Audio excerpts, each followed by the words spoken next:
Hey, it's Jessica DeMassa with WTF Health. I'm here at WebIt in Sofia, Bulgaria, and joining me right now I have Chris Hafner, and I love talking to VCs. Hi, nice to have you here.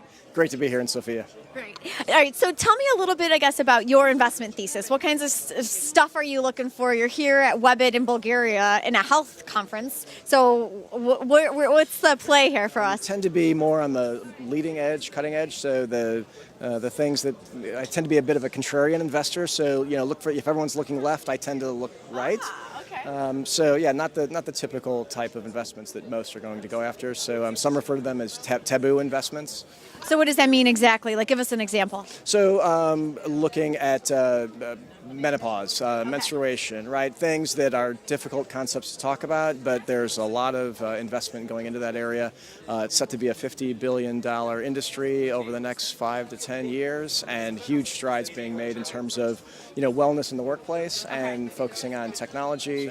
Wellness in the workplace, I want to go back to that one because that's one of those ones where it's like it always seems like that gets funding, but it's always very hard to show causality, especially if it's like a fitness thing or a diet thing, or how do you get people to engage with it. It's like the whole employee wellness movement, and there was actually just recently an article published that said that whole category should just go away because it's not ever proved any financial viability. Would you agree or disagree? Absolutely disagree, really? right? Okay. So the research is coming out. So the greatest ideas don't come from a co-working environment, don't come from open workspaces.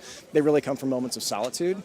We've proven that. We've seen that with inventors and entrepreneurs over and over again. So we know people are more creative when they have time to themselves. Yeah. So you could look at, take example, menstruation, right? So you could look at a workplace as making a concession for female employees, or you can look at it as making an investment in ideation and some unfocused time for that employee to get creative and think and disconnect from the environment a little more intentionally. So, we love it when Google talks about, their 20%, do whatever you want time, but if we talk about it in terms of women's health, we somehow just shut that concept down. And so why choose healthcare? I mean, of all things, I mean, it's actually so complicated. The payment models are different all over the world. What attracted you to this sector to invest in? So it's pure economics, but the numbers just play out, right? So we have a growing, aging population, right? So it's an over 50 demographic. If you think about that demographic, we're living longer, we're living differently, we have kind of a second stage in life. I don't know what to refer to this age demographic. Is it aging? Is it, elderly? You don't know what the appropriate term is, but it's an underinvested in category. So 70% of discretionary spend comes from that over 50 demographic. 41% of Apple consumers are over 50 population, which is a bit surprising for most to understand.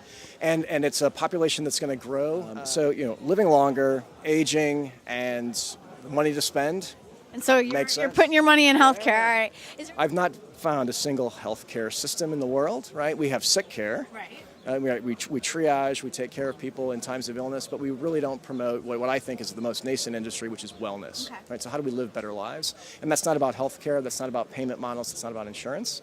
Although insurers stand to make the most money. They really do. If they can make if you live a better life, suddenly your premiums might be lower, right? If I give you the ability to control your premiums through the way you behave and through wellness, you pay a lower premium, which is a benefit to you, and as an insurer, I pay less in claims, which is great for everyone, right? Oh, you are an economist here. Okay, last question for you. I have a lot of startups who watch. What's your advice for them when they're dealing with an investor who's kind of got your background, where it's somebody who's not specialized in healthcare particularly, but who's kind of got a fund of their own? I mean, what's the right way or the wrong way to go about engaging with someone like yourself and getting someone like you excited about what they've got to offer? Yeah, I'd say the number one tip is to understand as a startup, an investor is probably 40% product and 60% person.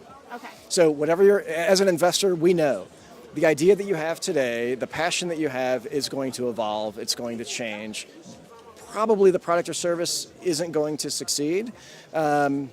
It will mature and turn into something else, and we're really investing in the entrepreneur, the individual, the team, right? You got to do the economics, right? You have to have a solid plan. You have to talk about the addressable market, right, and all of that stuff. But ultimately, it's are you passionate, right? Are you going to survive, those turbulent times? Because I've done the Silicon Valley petting zoo tours. You see people with great ideas and great technology, and they just don't have the passion to succeed, and that will wane. So we're looking for... All right, you're looking for passion. Yeah. Got it. All right, Chris. Well, thanks so much for letting us pick your brain. It was great to talk with you. Appreciate it. I'm Jessica DeMassa with WTF Health here at WebIt. Thanks so much for joining us.